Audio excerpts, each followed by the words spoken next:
Louvado seja nosso Senhor Jesus Cristo, para sempre seja louvado. Olá, sou o Frater Cleiton Silveira, missionário redentorista, e é uma alegria estar novamente aqui no canal Orações e Canções para refletirmos juntos sobre o Evangelho de hoje, dia 16 de fevereiro de 2022, esta quarta-feira.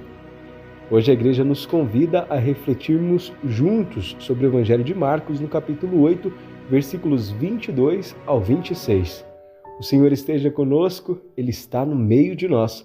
Proclamação do Evangelho de Jesus Cristo segundo Marcos. Glória a vós, Senhor. Naquele tempo, Jesus e seus discípulos chegaram a Betsaida. Algumas pessoas trouxeram-lhe um cego e pediram a Jesus que tocasse nele. Jesus pegou o cego pela mão, levou-o para fora do povoado, cuspiu nos olhos dele, pôs as mãos sobre ele e perguntou: "Estás vendo alguma coisa?" O homem levantou os olhos e disse: "Estou vendo os homens, eles parecem árvores que andam."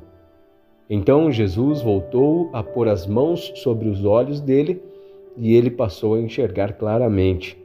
Ficou curado e enxergava todas as coisas com nitidez. Jesus mandou o homem ir para casa e lhe disse: "Não entres no povoado." Palavra da salvação. Glória a vós, Senhor. Queridos irmãos e irmãs, o Evangelho desta semana nos conduz aos passos de Jesus por sua vida pública e é fascinante ver a sua presença entre os mais fracos, entre aqueles que mais necessitam. E hoje, não diferente, o cego que precisa de uma cura e confiante recorre a Jesus. O cego que Jesus curou em Betsaida, ele representa todos aqueles discípulos que ainda não veem claramente quem é Jesus Cristo.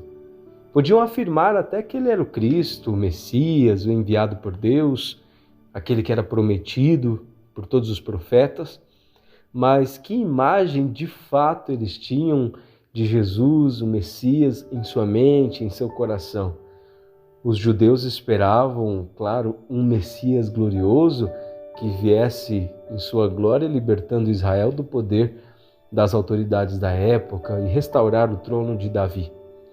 Jamais poderiam imaginar, cogitar a imagem de Cristo que sofre, que se compadece dos sofrimentos dos irmãos e irmãs, que entrega sua vida na cruz para a salvação do mundo e retoma glorioso, vitorioso, através da sua ressurreição.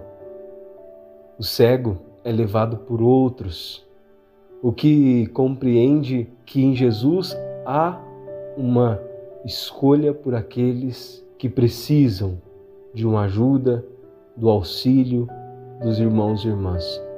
A relação de Jesus com aquela deficiência. Jesus também o toma pela mão, o conduz para fora do vilarejo. A doença naquela época era um sinal de que as pessoas não poderiam ficar no centro da cidade. Estavam sempre às margens e periferias, porque aquele era um castigo de Deus até então para aqueles que sofriam. E Jesus o tira do meio da multidão para curá-lo, para que ele volte para o povoado, para que ele volte para o centro. Eis a questão dos grandes milagres de Jesus. Tirar da margem, tirar da periferia, para que curado, volte ao centro da cidade, do povo, da vida comunitária. Detalhe que nos fascina também nesse Evangelho: a condução do cego por Jesus já é o início da cura.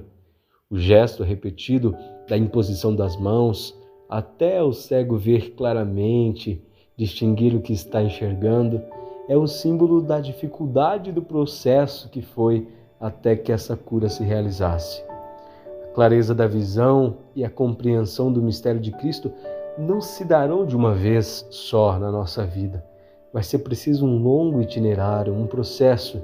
O tempo desse caminho até a ressurreição do Senhor foi de muito sofrimento. O caminho do seguimento de Jesus é um processo. Caminho de entrega, caminho de abandono, de confiança, de serviço e disponibilidade. Aceitar o conflito, as tribulações, sabendo que haverá ressurreição. A cruz não é um acidente de percurso, mas faz parte do caminho, do trajeto até lá. Um mundo organizado a partir do egoísmo, que hoje valorizam tanto ter, o poder, o prazer, o amor e o serviço são quase que nadar contra a corrente. Quem faz de sua vida um serviço aos outros incomoda aqueles que vivem agarrados aos privilégios e sofrem.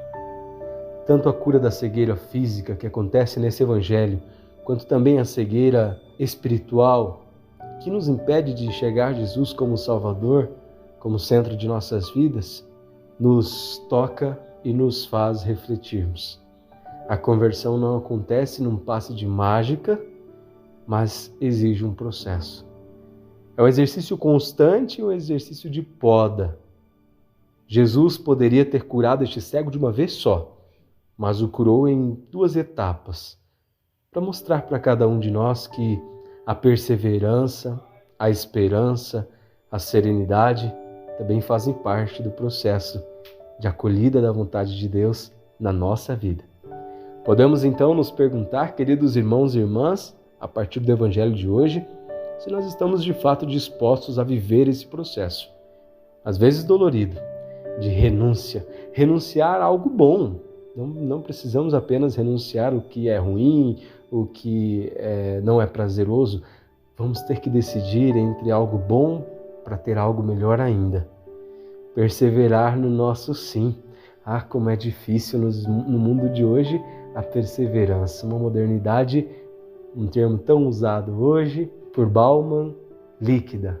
Exige de nós uma decisão concreta, que ultrapassa as estações de um ano e as estações também de espírito, por vezes abatido e também tão sofrido. E nos manter fiel. Perseverar é diferente de ser fiel. Posso ser perseverante e não estar sendo fiel, posso estar sendo fiel, mas não perseverar. Vamos pedir essas 2 graças de Deus hoje. Vamos perseverar neste processo, mas também sermos fiéis a Ele. Senhor, dai-me a graça de perseverar nos Teus planos, calar um pouco da minha voz e do barulho do dia a dia, te ouvir, te enxergar, te ver no mundo e nos sinais que o Senhor apresenta em minha vida. E que os meus sentidos estejam à disposição dos sonhos que Tu tens para mim, para minha vocação, para minha família, para minha comunidade, a fim de que eu possa ser inteiramente Seu e dedicado a levar o Teu santo nome onde eu estiver. Assim seja. Amém. Glória ao Pai, ao Filho e ao Espírito Santo, como era no princípio, agora e sempre. Amém.